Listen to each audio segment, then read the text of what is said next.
Good morning, everybody. Everybody's favorite podcast-based content is back. It is on Into the Winklerverse, featuring me, Bart Winkler, him, Grant Bills, he, Paul Immig, us, the trio of men that bring you the latest in recycled content.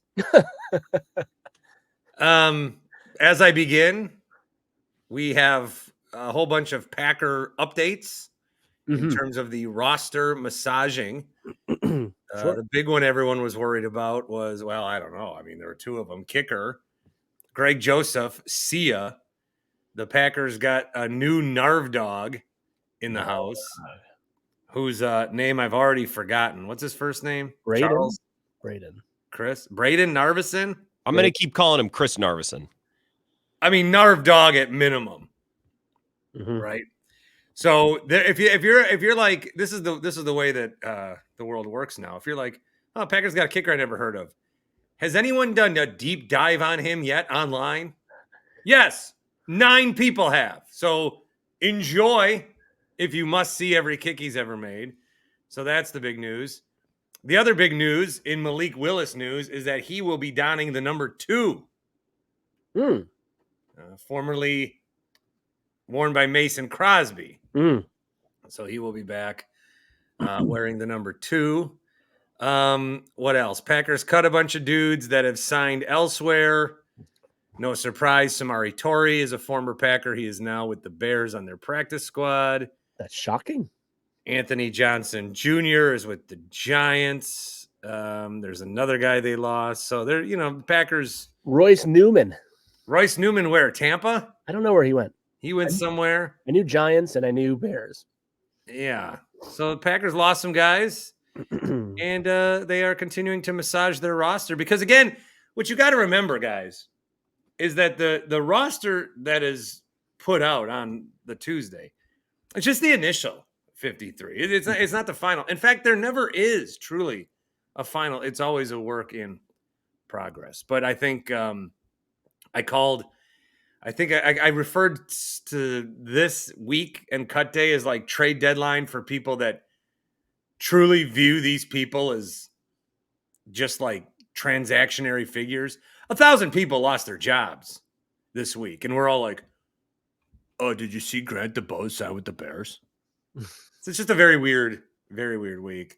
Anything in that perturbs you the most? Grant, you're taking calls on kickers and backup quarterbacks for 2 weeks. I think the fact that DuBose and Anthony Johnson Jr. got claimed, that speaks to the depth of their roster. Like, I think Andy Herman tweeted it out. It's something that I've been harping on this week. There were 26 players claimed today, and the Packers had 3 of them. I don't know why Royce Newman was one, but the other 2, those are nice players. That speaks to the Packers' depth. I'm probably going to talk about it tonight. I don't know that I'd bring this up with my friend at the bar, but seeing I have 2 hours to fill, I'm going to wonder why we keep giving Rich Bisaccia player. Like, Anthony Johnson Jr. is better than Zane Anderson, okay? He's the better safety. He's a better football player. And we're keeping Zane Anderson, which is probably fine, but at some point, if we're going to keep making those decisions, I'd like for his special teams to make some sort of an impact, especially if he can't develop a kicker.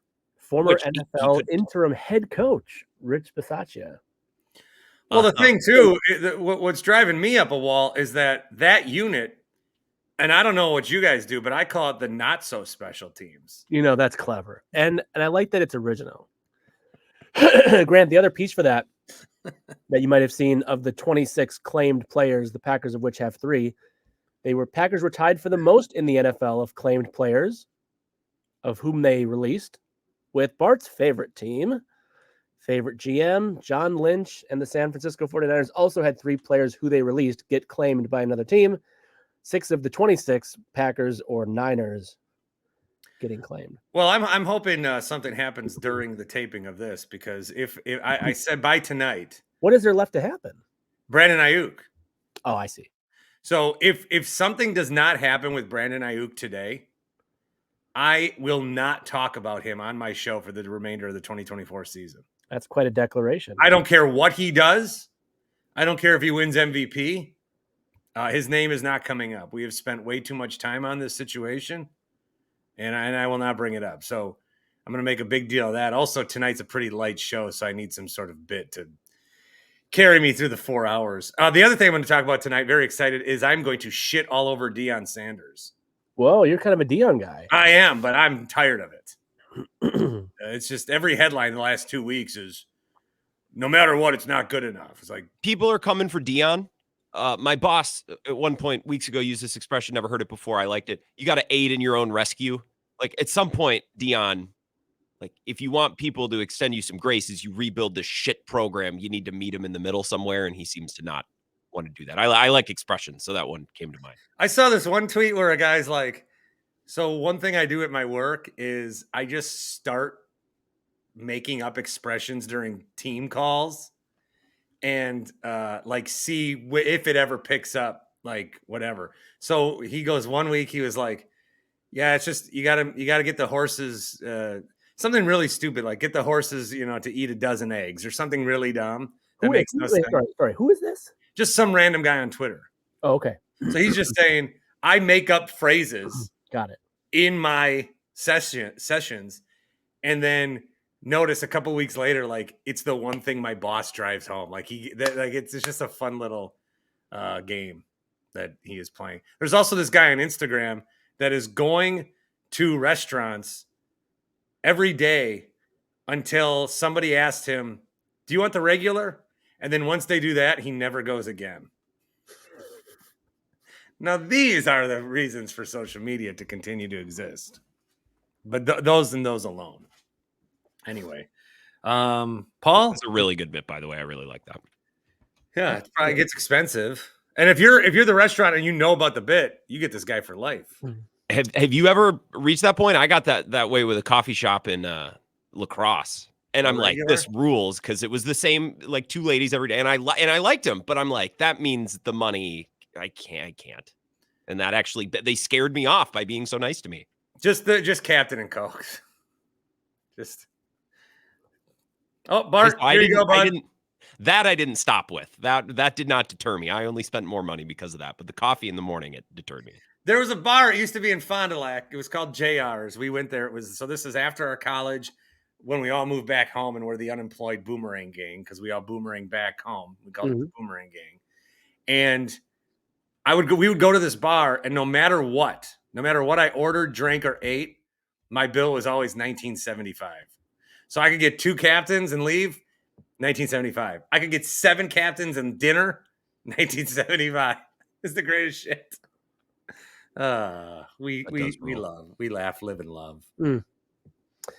Last week's episode, in which our main 2 topics were the Packers backup quarterback and the Packers kicker, in hindsight was clearly a prognostication of the best levels of the history of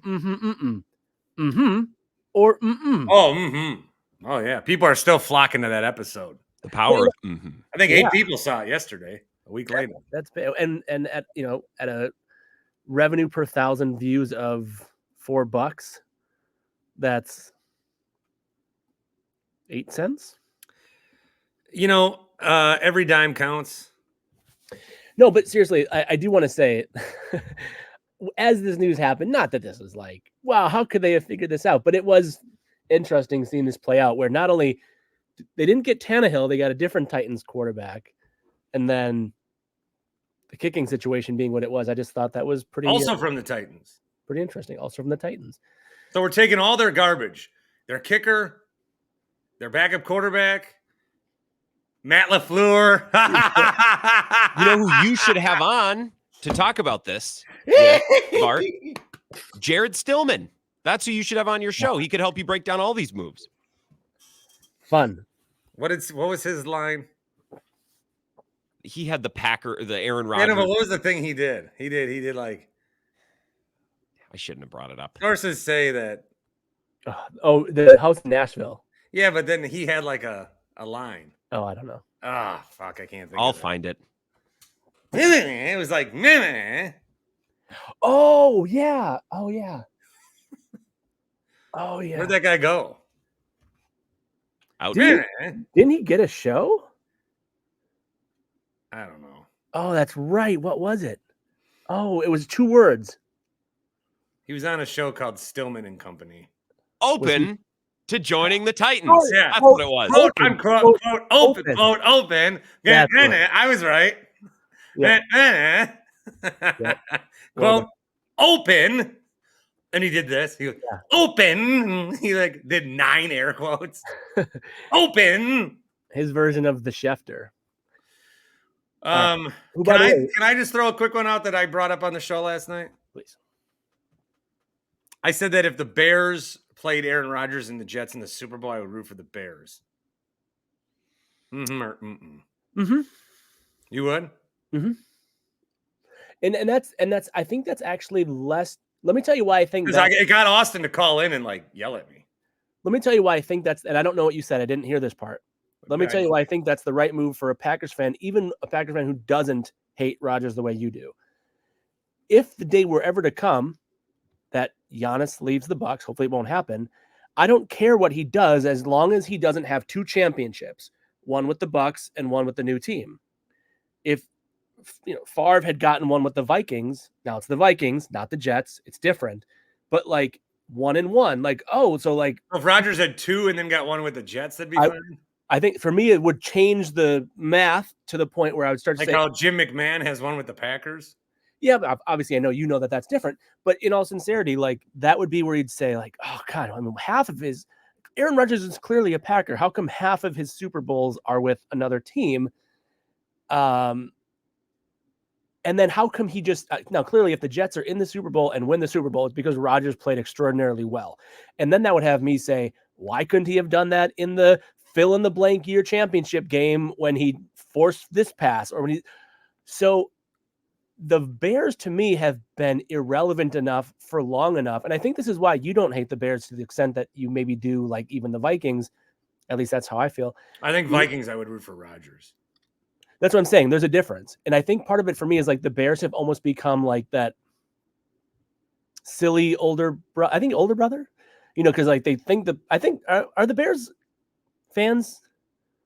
The Packers are like Corey Matthews and the Bears are like Eric, where in the early seasons, Eric was like competent, but for the last 15 years, he was like a complete doofus. A very specific reference.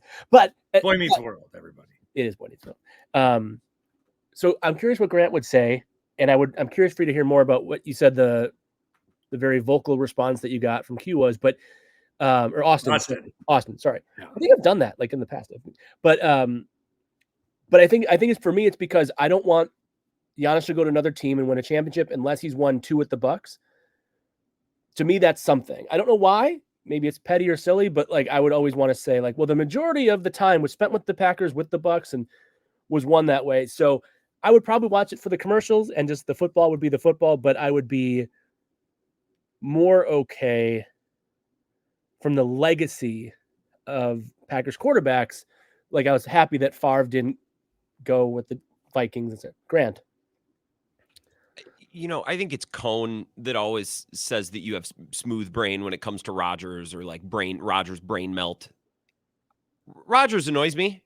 And sometimes I hold that against him with my takes or jokes that I make, but I don't know why you'd cheer for him or cheer against him when he's playing a division rival. That you're like the Bears will be a factor because I hate Rodgers more than I hate the Bears. Okay, but that's a you personal thing. That's not a sport. That's not a sports. Well, this is about who I'm rooting for.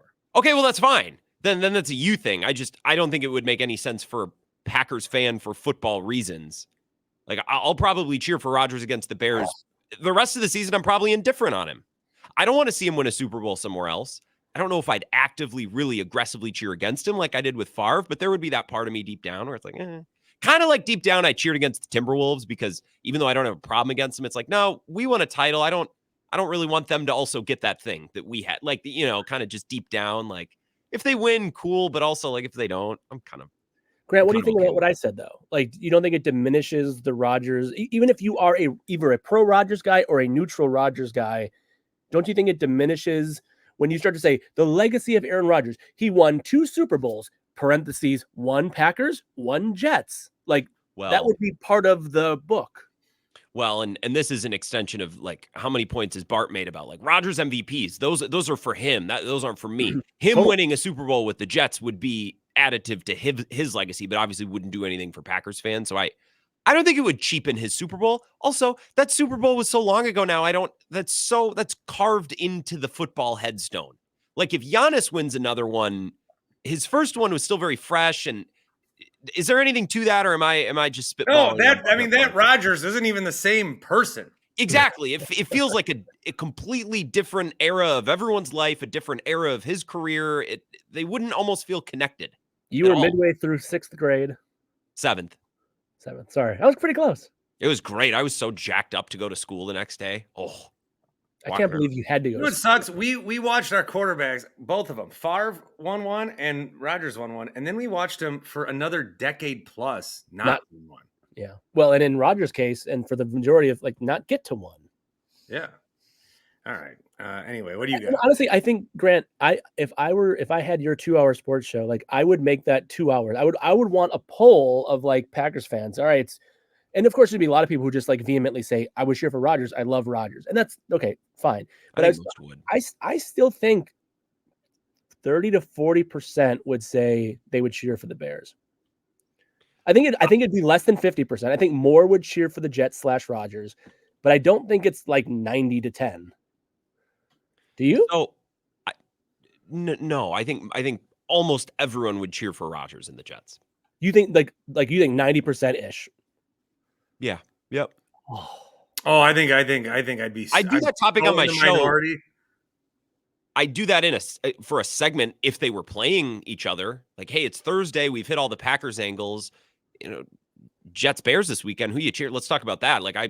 The week of for a segment. I don't know that I'm gonna, just because I don't think it. There's only so many Barts out there. Those Packers fans would be like, oh no, I cheer for Rodgers.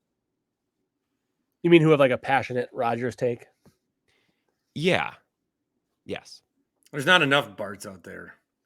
Well, I mean, in this realm, Bart, you're the common voice for the common man on so many other things. I just think you're a little bit extreme. And Bart, you usually cheer based on which fan base would annoy you less.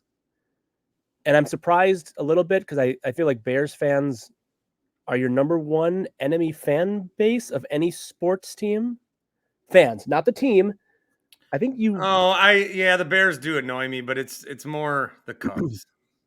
So Cubs are one. Are Bears two? Bears fans are ahead of Vikings fans in the Bart hatred gauge, right? In the Bartometer of it. No, Bears fans, I just feel are part of the blue checkmark wave where it's just saying shit to get attention. Okay. Well, I was actually going to ask you, I love Parkins.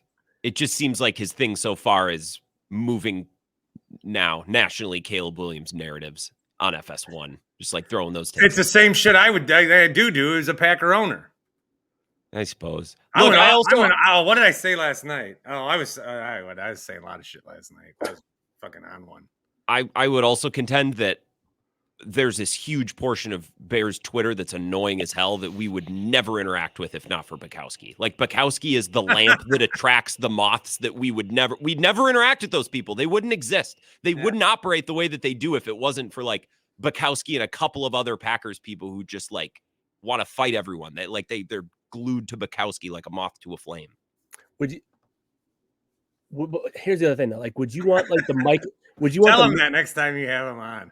I felt bad because I texted him on Monday and told him to kiss my ass because Arrowhead beat his alma mater in some crazy awesome high school game on Friday. And I'm like, yeah, suck it. And he didn't respond. And then someone told me later this week, he's like, yeah, Pete gave you a nice shout out on his podcast. I'm like, oh, no, I feel like an asshole. No, you got to tell him Pete, you there's a Simpsons bit where Montgomery Burns goes through 9 different layers of security to get to their head console where everything, and he's got to do a face recognition and a voice, and by the time that he gets in there's actually a screen door that's just open and raccoons come in there. That's Pete's that door, because we try to block all this outside noise and Pete's just letting them in.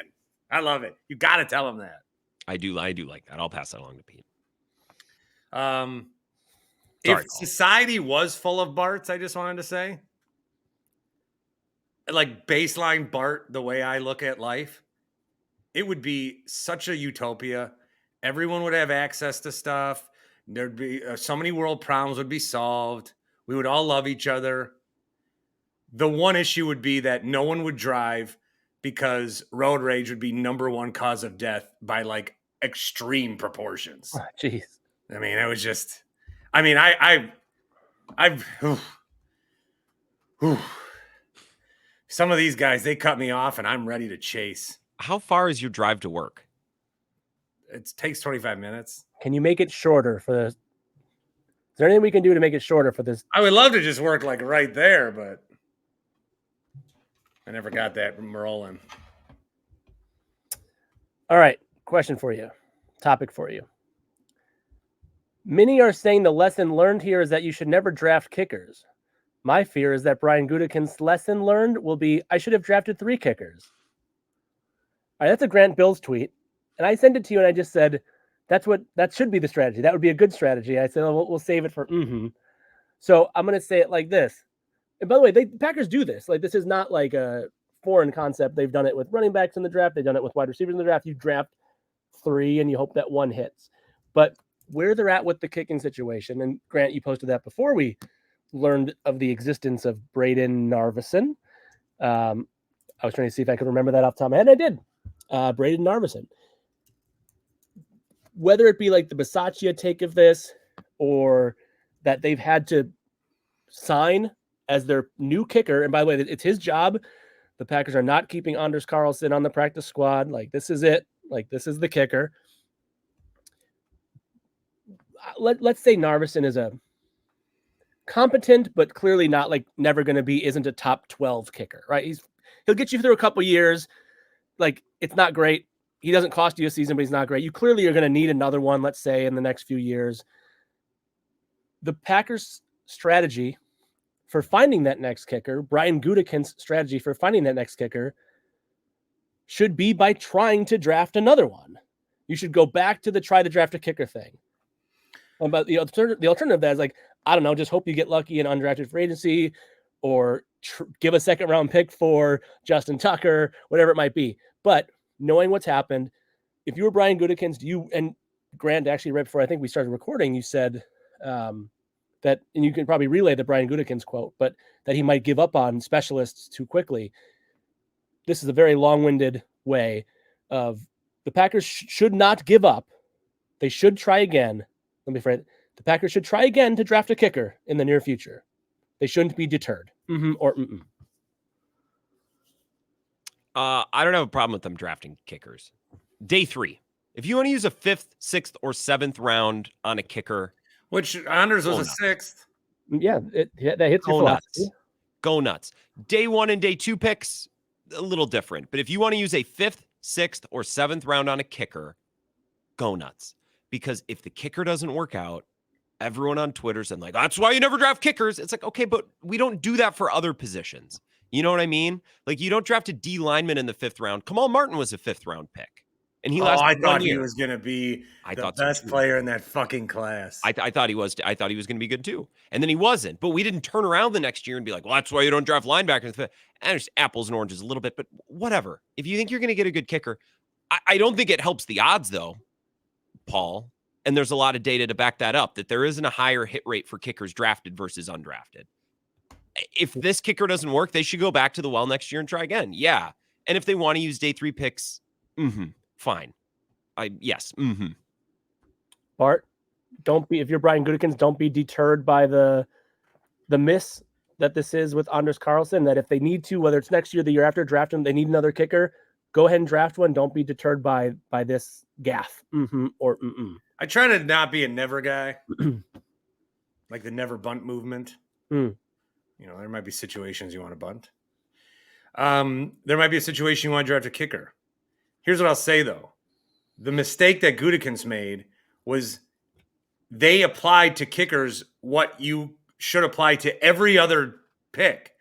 Kickers, I got these people, like, one of the things that people call in the most about that I don't ever bring up is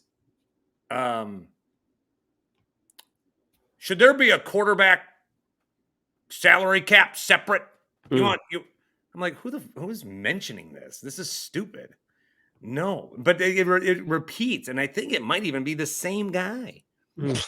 I don't know how many times I have to tell him no. Sounds like he has a distinctive voice, so it shouldn't be too hard to figure out. But with kickers or with quarterbacks, and this is why like people are like, well, I don't know about Jordan Love half a season. Jordan Love half a season. You're giving that much money. I mean, he's good, but half a season. You're paying and you're drafting not on what they did, but on what they're going to do. Okay. With kickers, fucking scrap that. You don't draft a kicker based on potential. Kickers are what they are. If you can kick far, you can kick far. By college, we know. If you're accurate, you're accurate. You can't develop a kicker. And certainly not because his brother was decent. This leads into Grant's Bisaccia thing, though. I mean, we're acting like it's not like this guy's name is Dustin Tucker. We were doing this for Anders Carlson and Daniel Carlson. Yeah. If it was like Tucker's brother, that's one thing. It's Daniel Carlson. So kickers are what they are. If you see a guy who's really good, you're like, all right, I got a 6th-round pick. I don't know. I mean, I'm going to draft a guy I'm going to cut anyway. Might as well bring another kicker into camp. That's a totally fine use of your resources, I believe. I think another way to do that and scrap it is I was not fucking around. They should have tried to get Jake Bates from the Michigan Panthers, the dude that's kicking 60-yarders in the UFL, who is now going to be kicking for the Lions. Lions, yeah, that's what I thought. The UFL is a great way to see 8 weeks of these guys, 10 weeks of these guys in pressure situations, kicking relatively close to when the season starts. Sign the best one of them. Don't take a 21-year-old out of college and hope that he can be something. Take a guy that's done it. I just with every other position, yeah, you want to hit, you want to draft. There's so much potential. We've seen it over and over. With kickers, it's not like I don't know. I think developing the kicker made no sense to me, and clearly they bailed on it as well. And by the way, don't you think you should have a little bit of a reason to maybe think that way if you're paying your special teams coordinator maybe more than any other special teams coordinator in the league? Well, maybe that was a mistake. Well, if you want to start the hashtag Fire Bisaccia, I might jump back on Twitter just to go with you. No, I'm not saying fire. I'm just saying interrogate.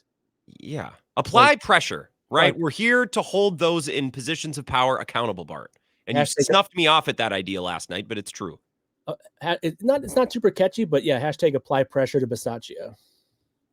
Kind of long. Yeah, I need to figure out what exactly I'm going for here, but I'm going for something with Bisaccia. I don't know. So on the just as a tangent of the specialist conversation, the Bears used a 4th-round pick on a 26-year-old punter. Well, that's different because he's fucking awesome. So my question is, if you knew punter's different than kicker, say more. They don't do the same thing. I know they don't, but like, where's your line? Like, field position game? No, I'm saying like, is one more? Are you saying one is more predictable than the other? Like one is, why is it so different to you? I think the punter can impact the possession of a. They're just different, dude. All right, fine. I'll let you. One scores points, the other doesn't. I mean, yeah, I don't want to say he's more important or valuable because a kicker does jack shit for 3 hours in the afternoon, and then they just trot him out there 4 times. It's like, oh, by the way, these are the 4 biggest plays of the game. And by the way, what's interesting though, because it kind of goes to your thing of like, don't draft an unproven 21-year-old kicker; they can't really develop. He's not just a punter who went in the 4th round; he's a 26-year-old punter. Like he is what he is. So my question to you is, and this is much like the Justin Tucker 2nd-round pick conversation from last week. If you knew, you knew it was foretold, it was guaranteed, you were drafting the best punter in the league, the best for 10 years. You get 10 years of the best punter in the league. You would use a 3rd-round pick on that. Or mm-mm. If I had the best anything in the league, sure. Anything. So, okay. And punter, you probably would say. I'd trade a 2nd-round pick for Justin Tucker, I said last week. So I would too. If I knew I was getting the best kicker in the league. Punter. This punter at Iowa, I mean, he's the reason Iowa was even anything. They couldn't do dick on offense. So, like, I think it was actually, and I'm with you on this. I mean, a 4th round, this guy's name is Torrey Taylor, but like, he seems to be ridiculously good at his job as a punter in the NFL. And I know Grant hasn't chimed in. Maybe he has no opinion, or maybe he's holding back. He's rearing up to just go crazy on this one. But like, I would, much like I would also, sorry, Tony in Texas, I saw your tweet, but like, I would trade a second for Justin Tucker. I would. So you are stealing Tony's topics. I'm not stealing his topic. I'm in fact saying why I disagree, but I bet he'll also disagree with this one. I would use, like, if every NFL team could have seen unequivocally like that Torrey Taylor is as good as what he seems to be, would other teams have tried to jump the Bears now that they've seen what they've seen and not just watched his Iowa? I think they know what he is, but nobody. It's like the fourth round. You're like, fucking punter.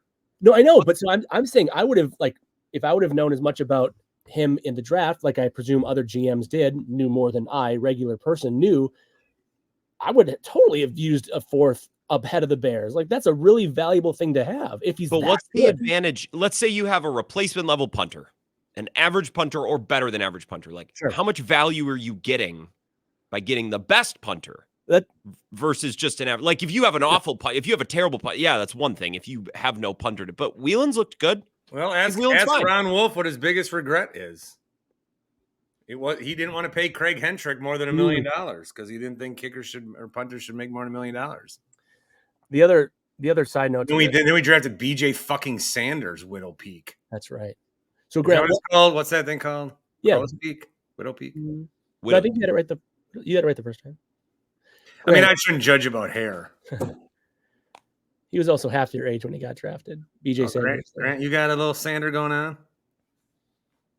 It's a widow's peak. What'd you say, Paul? I had to take my headphones off to what's engage the Bart's thing.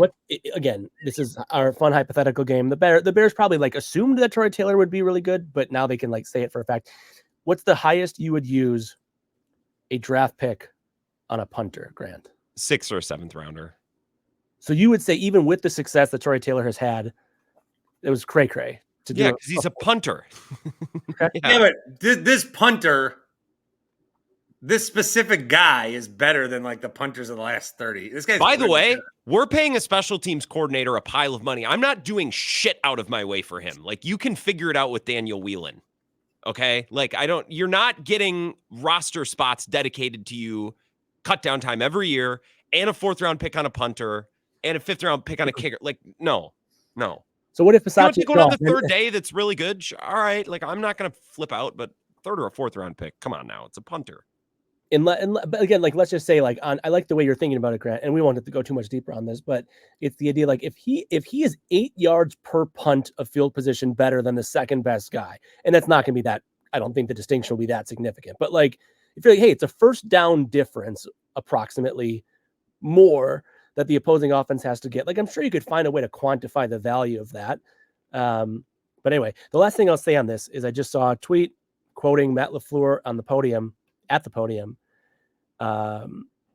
Bart's guy Demovsky said Matt LaFleur called bringing in a new kicker right before the opener uncharted territory for him, and he may have to take that into account on some 4th down decisions in the opener. Quote, absolutely, 100%. I think you've got to take into account all the circumstances, end quote. So now, yeah. Good. Go for it more on 4th down anyways. That's fine. I mean, right. I'm kind of. If you're signing a guy you're not confident in, then don't sign him. Now he's saying for week 1. So like, just to clarify, but I still think that's kind of messed up. Corey sent me a message yesterday about Benke? No, Corey doesn't like me. I met him. He was pissed to see me. Yeah, but I mean, some of these people have good reason not to. He said, why don't the Packers sign Messi? And while that's very like Division III high school football of him to get your soccer player to be your kicker, we are going to fucking Brazil. We could just sign a dude in Brazil just to kick a fucking oblong shape. That would be sick. That would be sick if the Packers just like had tryouts on a Wednesday. All right, Brazil. We want to really grow the game. One of you are going to be a Packer. That's what I would do. Those are probably one of the better places. Iowa and a soccer-based country. Those are the places that you want to find your specialists. And I guess maybe Australia. All right. That being said, I do want to remind you. Wait a minute. Let me just do this. I gotta say, just still tinkering with the Dan Schani YouTube after all these years. Check him out, by the way. I have something to tell you about happyplacehemp.com. They have this promo code, guys. Listen to me on this one. They've got a promo code, 25% off. It's gonna help you with your CBD. I'm Alex Jonesing this one. But they have the promo code BART, 25% off every order. So you get the gummies, you get the oils, the lotions, the lip balms you can use, all this different stuff to use CBD in a way that has helped people. And every time you get it, it's 25% off. There's also the THC stuff. There's the CBD CBN, which is great to sleep in, which I've needed more than ever lately because kids insisting and coming into the bedroom. And by the time I'm home, he's there and I can't sleep because he's kicking me all night. And now he's waking up in the middle of the night with dreams. Last night he woke up just giggling his ass off, which was very cute, but also daddy wants to sleep. So the gummies help me get back down when I need them. Check them out, all their products, happyplacehemp.com. The promo code is BART, 25% off for each and every order. Each and every order. It never goes away. 25% off promo code is BART. I did not freeze. I just froze my face. Paul's looking at his phone. And Grant's getting some work done for his big show coming up now that he's on YouTube and Twitter. Do you notice a larger amount of people interacting with you? I don't. Well, sure. In the means of interaction that didn't exist before. Yeah. Like, have you got paid from Elon yet? No. Although if I keep manipulating Packers Twitter the way that I think I'm figuring out how to, that might start before too long. You got to let me know if you get a check, because if you get a check that's over $100, I'm in. It's so easy to farm engagement on Packers Twitter. Oh, it's unbelievable. That's why all the national heads pick on us. We're such obvious marks for it. Can we do? I know you like when you get Bartometer suggestions from Robert in Annapolis, but how about most easily triggered fan bases? I think that's one of the ones he suggested. Oh, really? Yeah. I think this week I'm just going to do my QB rankings. That seems to be a thing people are doing this week. Okay. Well, Sandoz got his quarterback tiers out. Yeah. Mm-hmm. Don't roll your eyes at that. That's a big thing that happens every summer. That's the start of football season. I like when Grant says it. Feeding families. Yeah, and it does feed families from a content perspective. Yeah. Sandoz late season stuff. All right. Here's what we have to get into. We're going to complain about, maybe defend, if you guys are, umpires. Grant, you and I are, I think, on pretty drastically different pages when it comes to, quote, robo-umps or having a system in place where, like in the minor leagues, where they tap the helmet to do the review. And I think Bart's a lot more with you than he is with me, especially because he's scared of the robot takeover. But Grant, you got to see firsthand, and I have it saved here, your boy CB Buckner. You got to watch a game live in which the Brewers played the A's, lost by 1 run, and CB Buckner gave 2.34 runs to the A's in a 1-run game. He missed 12% of his calls. He missed 18 pitches that were called incorrectly. Far more of those and meaningful ones in favor of Oakland or the A's, whatever city they're going to be called. His called strike accuracy was 78%. 11 of his 51 called strikes were actually balls. Anyway, all of this to say, you got to experience it firsthand.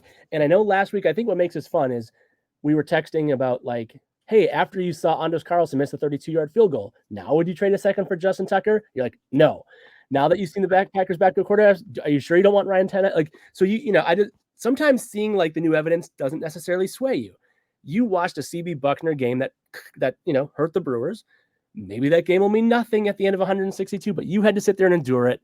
He was awful, and he was awful in favor of the Brewers' opponent, costing them literally, like, they lost by 1. Buckner gave them 2.34 runs. Guess what the difference is there? Grant, you ready to have an honest, sincere dialogue about the value that a helmet tap, that an overcorrection of a ball strike, you're ready to have a conversation about why that could be beneficial for Major League Baseball. Or I would rather go to robo-umps before we do the stupid helmet tap. Whatever. That would just, if I don't want to half measure. Whatever the process is, I don't really care. But I'm saying something, some kind of measure that I don't want to review. That would remove this level of awfulness. Get rid of the horrible ump. CB Buckner sucks and he has forever, and everybody knows it. Like, we went into that game on Brewers Twitter, like, here we go. Like, strap in, because this guy blows at his job. Okay, so he's not Angel Hernandez. His name, he's not Angel Hernandez in name, but in resume, he's just about right there. Yeah. Get rid of the bad umps, okay? Now, I will say, seeing you mentioned that stupid helmet tap review thing that they've started doing, just go to robot umps before we do that. Either we trust the umpire to do his job or we don't. I'm not doing both, because then I'm going to get the best. I'm going to get the worst of both worlds. I'm going to get human error that then we have to sit there and correct. No. Just get rid of the bad umps. Just get rid of the bad umps. Or if they make a horrible call, I don't want them reviewed. I would rather them replay it up on the Jumbotron and then the umpire have to stand there and watch it with the crowd reacting behind them. That's what I want. Shame. Public shame. I like the idea of public shame. Here's the only problem with your solution. Your solution will never happen. So I'm not going to let you get away with that, because they won't. Umpires union being what it is, they aren't able to do that. Like, you saw how hard and how long it took for them to get Angel Hernandez out. I also think he had an embarrassment kink. I think he had to get off somehow on it, because no other man would do what he did for that long. No other man. No, but keep in mind, Angel Hernandez thought he was doing a great job. I don't think he couldn't have possibly thought that. He thought he deserved to be an idiot based on his terrific resume. Okay, well then let's just not employ idiots. Let's just have cognitive tests, because I think he was missing a few screws if that was the case. Okay, but let me. I know I'm not playing along with your topic, and we're not getting productive conversation, which is what is your goal. I don't want automatic balls and strikes, because I don't want these games to be simulations. I don't want it to be like a game of Risk where we're just rolling dice and letting the outcome get decided. Like, there needs to be some active participation. But why do you? I guess I still don't understand though why you would want that active participation from a third party. This is part of the game. Like the two teams. Paul, let me step in here, because here's what's happening with baseball. And which, by the way, per Grant Bills is a better product than the NBA. So I mean, Grant loves it. Like that's irrelevant. Like, sorry, go ahead, Bart. No, God, interrupting me. Yeah, I know. I pulled a U. So one thing that I was bitching about this week, I just want to get this in there, is, and this is part of my point. What's different about the American League and National League right now? What's different? I think nothing, right? There's literally no difference. They all play each other. There's no different rules. So why do we have an AL MVP and an NL MVP? Why are we still doing that?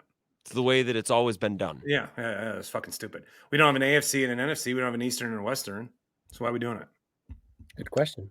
So I've been talking to people on the show. I've been like, please tell your friends this, and I'm saying it. I'm trying to get an article written about me. I use it as one of my sports minutes. Do you guys air those minutes or no? Do you not air them? We don't. I don't know. I don't program shit. I got to do them every day. But it's like my chance to get on like some stations that I'm not on. So I'm like, I gotta be big with this one. So they're like, who the fuck said that? Sometimes it's works out for us. Bart Winkler has no filter. Yeah, guys, I just want us all to get along. Infinity Sports. Baseball, more than any other sport, I might say, is continually looking for ways to remove strategy. Right? You're putting a pitcher limit on. You guys got to throw three outs. If you're a reliever, in most cases, you've taken away the designated hitter. You've taken away all these things. I feel like when you play a game, everything is a variable. Who you're playing against, the field that you're on. I mean, the fields are different. Should we all manufacture the same fields? Great take. Should every field be? Paul, I bet Paul thinks so. I actually loved the flagpole in center field in Houston. Look, that was kind of stupid, but I wish it was still there. I thought it was cool. I mean, I didn't want people to get hurt, but like I thought it was really cool. But everything, like some stadiums should have their bullpens on the side. Like, oh, fuck, that sucks. That's weird. Every dimension, like, we're conforming. All these NFL stadiums are the same, like, in appearance. Everything's conforming. The umpire, I think, should be looked at the same way as the dimensions of the field and the weather. It's a variable that you need to figure out how to best it. No, let me tell you why that's different. You like, both teams have an equal opportunity to like understand the wind and to understand the patterns. The wind can change throughout the game. But there's a measurable. Sometimes it rains in one half inning, not the other. There are measurable ways that would be, oh, it went up from 13 miles per hour to 16, and now it's going southwest and not due south. There's ways you can say, like, okay, we can like plan for this. The whims of an idiot behind the plate are an uncontrolled variable. I like variables. Variables are fun. Field dimensions, the green monster, the bullpens on the side, like less room behind home plate for a catcher to catch a pop up behind home plate. What about if the sun gets in Garrett Mitchell's eyes and the ball drops 20 yards in front of him? That's an uncontrolled variable. Can't control the sun. Can control how you react to the sun and play off the sun, though. And you can control how you react to these batters. And maybe if these batters weren't so dependent on, I don't know, it's close, the ump will save me. How about you just swing the fucking ball, which is what we're all there to see? Yeah, you're a hitter, not a watcher. That I agree with. Because hitting a baseball is the hardest thing to do in sports. Go play hockey. Garrett Mitchell looks the part, so maybe he should. I think as I'm about to do, you kind of look like Garrett Mitchell. If you look like any Brewer, I'm about to do a thing. I look like Oliver Dunn. As someone who coached baseball at a pretty high level, I can set up like that. Okay, but like the teaching of the strike zone, the understanding of a strike zone, the discipline of as a hitter with the strike zone is a crucial skill to success. And if you're going to tell guys like, well, we don't actually know what the strike zone is because this umpire thinks it's over here and this umpire thinks it's over here. But you don't know what pitch the pitcher is going to throw. Okay. I'm not sure what that means. You don't like, you want, like, not everything needs to be defined. You don't know what's coming. Between you and the other professional baseball player, that's a good thing. Between you, the other professional baseball player, and a bozo who can't tell the difference between 6 inches outside or a strike, and who is, to Grant's point, I know we're talking specifically about CB Buckner, but like, there should be, okay, I would meet you in the middle, so to speak, and say, you know what? The call can't get overturned if it's only 1.5 inches outside. If it's more than 1.5 inches outside, you got to reverse it. Like that's like there's an acceptable like error, like an acceptable like error percentage where I'd say, yeah, I guess you really should have swung. You can't be taking full count pitches that are, you know, 1/2 inch off the plate and saying, oh, what are you doing, ump? That was a ball. Because there's a difference between a ball and like a 6 inches outside ball. No, because this is just another version of what we already have, which is, well, we'll reverse the call if it's wrong, if it's clear, right, and indisputable. We can look at a call and say, well, that's the wrong call, but we can't overturn it. So we're going to be able to look at a call and say, hey, that's a bad call, but it's not bad enough to overturn it. I'm saying this is my compromise. I want it to be, if it's a ball, it's a ball, and I want it overturned by someone sitting up in the booth that says, well, that was a ball.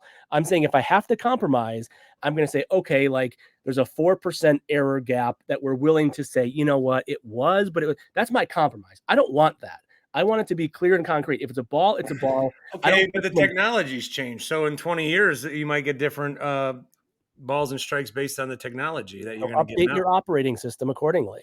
But then it's different. Here, if I could pick replay or no replay, I would say no replay. Are you saying in sports or are you saying in baseball? In all sports. Agreed. My main thing that I want in sports, my main thing with all these rule changes is I want kids to be able to go to a park and play the game the way that it's played at the major league level. Okay?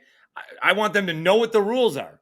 Are we playing, like in high school, are we playing NFL field goal? Are we playing college catch? Are we playing the game should be relatively the same throughout.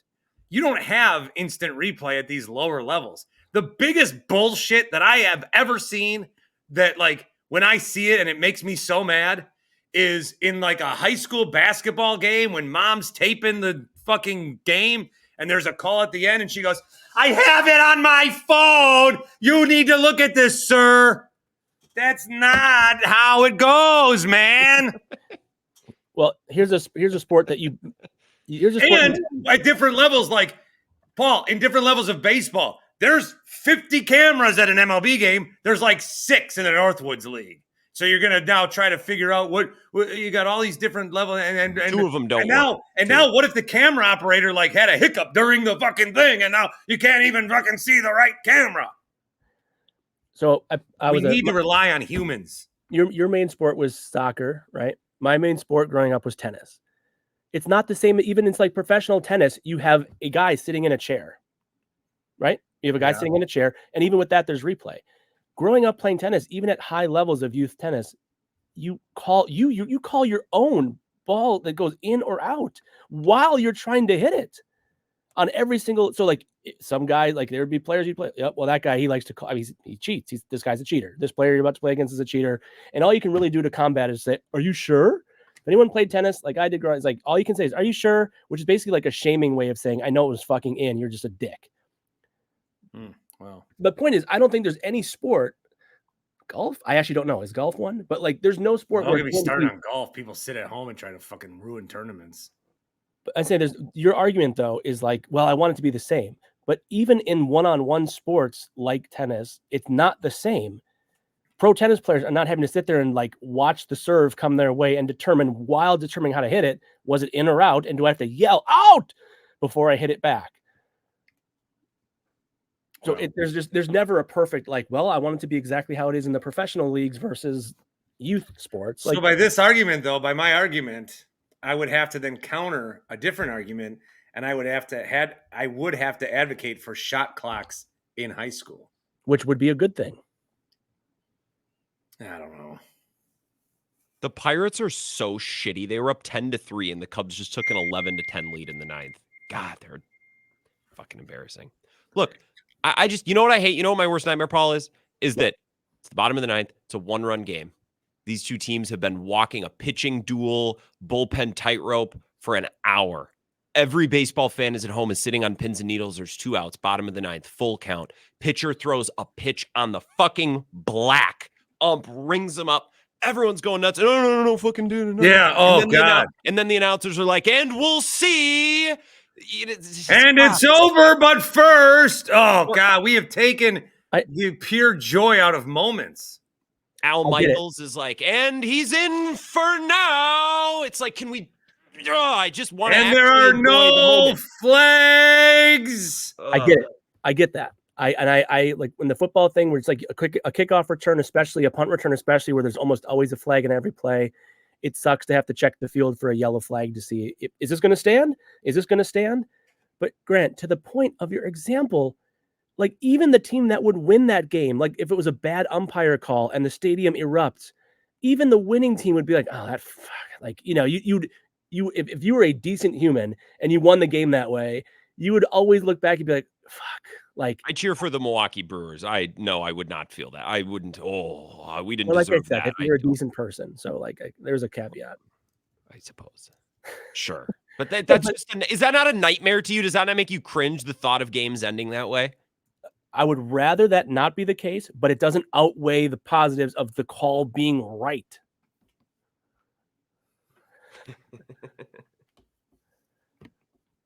Players. And especially because, like, in those situations, Grant, I think it's even worse because umpires are humans who are feeling the moment. They're feeling the moment. They're feeling their spot. Part of it. Yeah, I was going to say that's part of it. It's an awful part of it. Like, I think it can affect what's on the field.